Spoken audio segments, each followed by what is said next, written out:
As far as the choreography goes, we stayed really true to what was typically done in Paris and the style of the choreography, which was different from what you see in New York. The fun I had was character Tobias is swapped from New York to Paris, so I got to eventually bring his edgier style of ballet to Paris. We did really show the difference in the classical ballets of what they did in New York versus Paris. Amy had always said that Paris would be kind of old world. The sort of visual theme was that since Paris was like the Opera Garnier and old sort of 19th century architecture, that New York had to be different from Paris. So the way to do that was to emphasize modernist architecture and pop art kind of color schemes and basically play New York as a kind of modernist vision of the world and Paris is kind of a more classical view visually.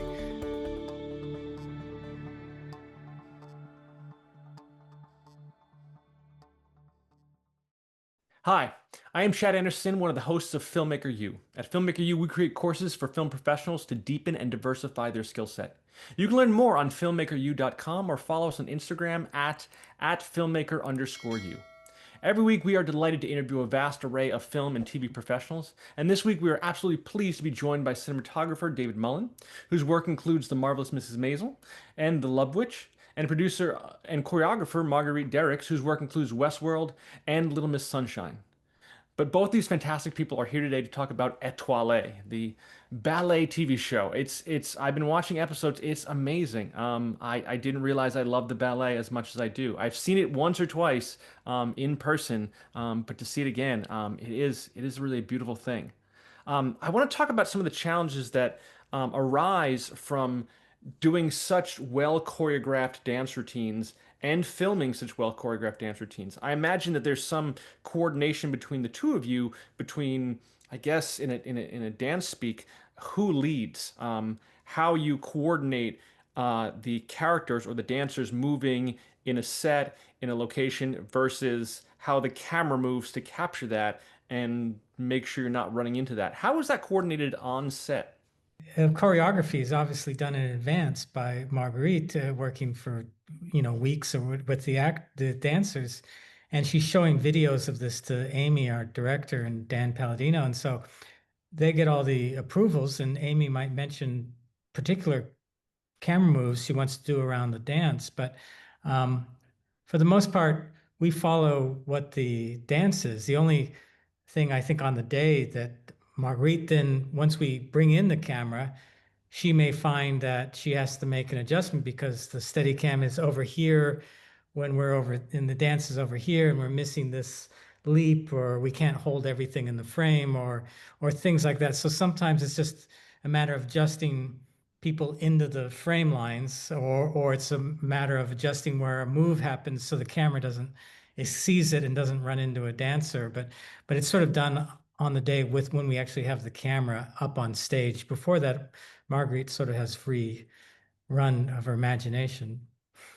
Except, and for David and I, we've experienced this together on The Marvelous Mrs. Maisel. I think there were two episodes that I can think of. Remember, David, the underwater shot at the pool in Florida, and episode 8, The Rearview Mirror, where Amy Sherman Palladino had worked with David and they had designed what the camera was going to do before I did the choreography. So I was brought in after they designed the camera move, and then I created the choreography, which is so unusual, but it was so much fun. So typically what David the said, rear window shot was we, because Amy wanted the camera to float into the set and then circle around one of the rooms of this sort of dollhouse set, and then float up to the next room, slide over the next room, come down to the next room, come out it, and then go back to wide again. I knew that, and I talked to Marguerite that as soon as we get into that first room, all those other rooms of dancers are off camera. So there's one thing, there's no reason for them to be hurting themselves because they're not on camera, but also that she has to time what we see when we see it with the music. So we did a whole rehearsal basically with no dancers, just so she could see when the camera was in each room out to the music, and then choreograph the dance to that. But that's sort of a rare case because the space was so limited by what it could see. And the underwater ballet is kind of similar in the sense that once the camera plunges underwater, we could only see what we could see underwater. And then she sort of choreographed to what the view of that lens was. Yeah, for me, it was like going into a new playground, and it was Yeah. really interesting and fun. I sort of got into VFX by accident. I always had a technical interest in photography, and especially as it relates to movie making. There's something magical about the ability to believe something is happening when it isn't. So I went as a live action producer into a company called Bob Abel and Associates. Then I would have to, have a meeting about how do we do this effect that's in this commercial, and I never got the straight answer I was looking for. I have camera knowledge, so it's like, since it's kind of ambiguous, why don't I just grab a camera and we'll try it out. You have to figure out what tells the story and use every trick in the book to solve your problem. I am Rob Legato, and this is my course on visual effects.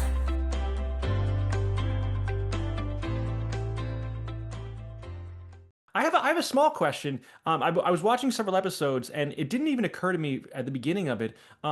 In a lot of the rehearsal rooms or the practice rooms, mirrors. There are so many mirrors in those rooms, and I was like, wait a minute, there's mirrors everywhere. How do you accommodate for mirrors? And I guess this is a question for David. How do you, is this all special effects to remove mirrors, or are you just avoiding them like crazy or hiding?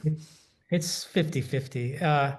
We Amy was very upfront that she didn't want the mirrors to be gimbaled in a way to hide the camera. Although the second rehearsal room in Paris had three mirrors in a kind of almost like a makeup mirror thing where they could be bent the side ones could be bent and stuff. But otherwise, all the mirrors are flat. And Yeah. of course, there's no way to avoid yourself as soon as the camera is flat on to the mirror. Um, so when it was possible to make an easy framing adjustment to lose ourselves in the mirror, we did, or sometimes we even put a mirror, we've done some gags where we put a mirror in front of the mirror to hide the reflection of the camera at that moment. But for the most part, we had to rely on visual effects. And the trickiest thing with that is that Leslie Foster Robson, our visual effects supervisor, her one rule is that she could erase the camera in the mirror if it was traveling behind the dancers. But if it ever crossed in front of a body in the reflection, she couldn't fix that because the camera, she'd be CGI replacing body parts that the camera would Sure. temporarily blocking. So figuring out when we did circle a mirror that we made sure that there was no extras, no dancers, no one behind the Steadicam in the mirror so that they didn't have to be replaced later. That was the only trick. Because some of the mirror dance things were like classroom situations where there were other visitors in the room. There were people hanging around on the bleachers and other things. And we just had to make sure at that moment when we were in the mirror that there was no people behind the camera in the mirror. Sure. In terms of this show takes place in two locations, which is really unique. It does kind of do double duty of trying to capture, the Parisian ballet versus New York.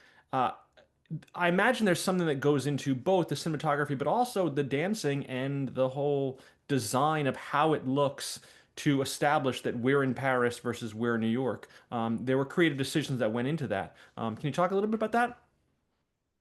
As far as the choreography goes, with all of the classics, we stayed really true to what was typically done in Paris and the style of the choreography, which is different from what you see in New York. The fun I had was the character Tobias is swapped from New York to Paris. So I got to eventually bring his edgier style of ballet to Paris.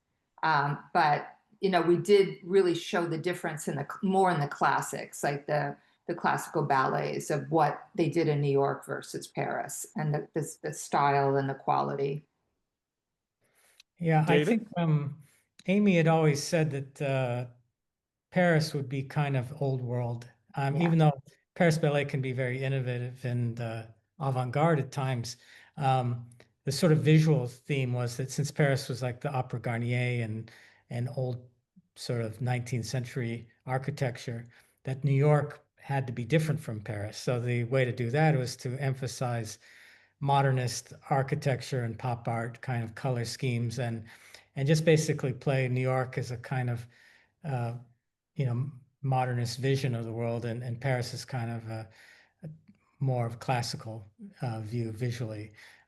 But in truth, the dancing in Paris isn't necessarily old school, and the dancing in New York isn't necessarily new Right. school. It's just that we were trying to create some sort of visual distinction between the two cities. I imagine you have a mix of dancers who are being asked to perform in a TV show, accomplished dancers who are fantastic, but now they have to do some level of acting, versus you have actors who are accomplished actors who have to understand how dancing works, at least to some degree. Uh, what is more challenging, to train actors to dance or to train dancers to act, do you think? Well, definitely, especially the kind of dance we're talking about. If it was a different kind of a show, I might have a different opinion. But because we're talking about ballet, ballet is a form of dance that takes years and years Sure. and years of training. Um, where we lucked out on this with our two leads, Lou and Yvonne, is that I shouldn't say we lucked out, but a strike happened. So we had this 8-month time to where they could continue to train and get their bodies ready. And the transformation in both of those actors was outstanding. Like I did not, the first time Yvonne walked in the room, I didn't know who he was. I thought he was an extra dancer that they hired, and his whole body changed. So they really were serious about training, but still, no matter how much they did, we had to double everything that they did. Now, with the acting, Amy read every single dancer. And the ones that were the stronger dancers that could talk, that's what she always says, they got to be able to talk. They got the parts. So I think on this show, it was probably harder to get the actors to dance than it was to get the dancers to act. And I think Amy and Dan, they really worked with the dancers in the acting, and even wrote, like for Tyler Pack, they wrote to her character and to who she is. So I think on this show, I would say harder for the actor to dance. Yeah, I mean, essentially the dancers who act, that's more of a traditional casting process, right? Where you have them do scene, Sure. you pick the ones that are good actors, and they hopefully, and also good dancers. So we got very lucky with Thais, is amazing as both an actress and a dancer. Most of my episodes she was just an actress in. So I Yeah, would watch an episode where she danced, and I said, "Oh, I totally forgot she was also a dancer." She's so great at both of the things, and it was just absolutely. wonderful to work with her. Um, and did we have another dance? Well, they had smaller parts like Tyler Peck and Unity Valen, and though they all Very had true. lines of Yeah, dialogue right. in the Yeah. show. So and they all were just wonderful. Yeah. And David Alvarez, who is Yeah, right. such a great actor and a great dancer. So, yeah, the casting really helped us on this one for sure. And I think for the dancers, like that had little speaking parts, like every dancer in New York and Paris was read, and a lot of them got to speak on the show. I think what made it also, for me, what I saw was they were authentic because they were in the world that they know. They weren't trying Hmm. to act in something that was completely foreign to them. And so I was really impressed with all of them. They really came off very well. I noticed from the first episode, the camera's moving a lot, and it almost, replicates this idea of a camera that is moving fluidly, almost like ballet, I imagine. But there are some really bold moves from I don't know what you would call the upper balcony in the practice room, or the overhang in the practice room, down to the floor, and then around, and then around the and I was like, thank God, David, that you're moving the camera with them, and it really captures the beauty. How challenging were those kind of bold, moving, dancing camera shots? Well, they're each one their own engineering challenge. To fly from the second floor of a balcony down to the ground level. It's just Yeah. it's several ways to slice that, and they all have their pros and cons. So me and camera operator Jim McConkey and the key grip Charlie Sharon and Anthony Capello, our focus puller, and we're all, butting our heads together to figure out, well, is this a technocrane move? Is it a movie detached from a technocrane? Is it a steady cam stepping onto a crane and being floated down and then stepping off and often we have to get Leslie, our visual effects supervisor, involved, because if the camera starts to circle or move, we'll see whatever device we use to fly the camera on, and that'll have to be erased in the background. So um, once we figure out which tools to use, then we have to make it work. And we make our best guess, and on the day we're trying to pull off what we imagined was the right way to do the move. But they're all challenging, and the fact that I have such talented crew people to pull it off is the only way this is possible. I imagine it's in a different way. It's almost choreography. It's almost choreography. It's not choreography of dancers, but it's choreography of technical crew to figure out like where to be on which mark to circle the camera around and then let it go onto a crane. Well, when it works, it's wonderful. It's stressful up to the day, and did I pick the right tool for the job, and is it going to work? And then when it starts to all come together, it's magic. Like the dollhouse rear window number in Maisel. That was a very difficult shot to figure out how to do, and then a difficult shot to do, and it's so seamless in the final result that I don't think people realize how hard it is, which is sort of good with musicals, that you don't want people thinking that it was difficult to pull this off. It should look effortless. The camera should just float and the dancers just leap and everyone's smiling and it just looks light as air. But the truth is everyone's sweating and working very hard and is very stressed out and just to pull it off. So when it works, it's fantastic. And most of the time it does work, but it does take effort, and I like the challenge because I know it's going to look beautiful, because it's not just me. It's if I pull my end off, I'm going to be shooting beautiful dancing and beautiful lighting and beautiful costumes, attractive cast. It just everything in front of my lens is gorgeous, right? So if I can do my part, I know I'm going to, it's going to look great because everyone else is bringing in so much to the image. Do you notice like what is the feeling when you realize that with any of the dances that you've done in this show that you realize, oh, this is I can walk away now. I have this. This is perfect. Is there a sense of, this is exactly how I want this to be, and this is I don't want to I don't want any of the dancing to be disingenuous, and I want it to be as beautiful as it can be. Well, as Marguerite said, the dancing part is almost perfect in every take. So, and we can only do so many takes before we risk wearing everyone out or injuring someone, including our camera operator. So we have a kind of time limit to that extent, but the dancing part is always very solid. It's just up to us to capture it. I think Marguerite would say the ultimate judge is always Amy. That's right. When Amy's happy, it's good. Yeah, if Amy's happy with everything, then we can move on. And if she's very critical about the dance and the camera moves. So Sure. if she's happy, then it's great, and she's the person we have to please when we do those big dance numbers. I also wanted to ask you about both Amy and Daniel in terms of directors. How much freedom? I'm always curious of how much freedom directors give in terms of a TV show like this. How much freedom do they give for you to say, what we have scripted or what we have designed is not working? Can we do something else? Were there moments where you said, hey, we need to change this angle, or we need to change this finale, or we need to change this moment here so that this conveys something that artistically I am going for in this show? For me, it was episode 8, the bar number, the number that the dancers in Paris, when Tobias was on stage creating the number, we had several meetings about, Amy wanted some sort of big scaffolding piece on stage, just to give the dance level and to make it interesting. And, Amy and Dan got in the conversation of like, story-wise, it wouldn't make sense for that to be there. And then I wanted something that I could control, that the dancers could control. And there's always bars, especially in Paris, there were always bars on the and the backs off in the wings backstage. And I'm like, why don't we just bring these bars out and let me do something cool with these bars?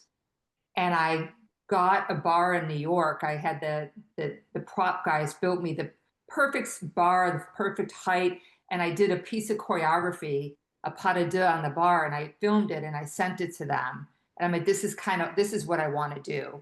And I wanted it to be something that we could physically pick the bars up and move them, that it wasn't something that was that we were relying on mechanics for. So they were very open to it. Like the minute I showed it to them, they were like, yes, go, like go for it, you know? So that was, for me, was a lot of fun.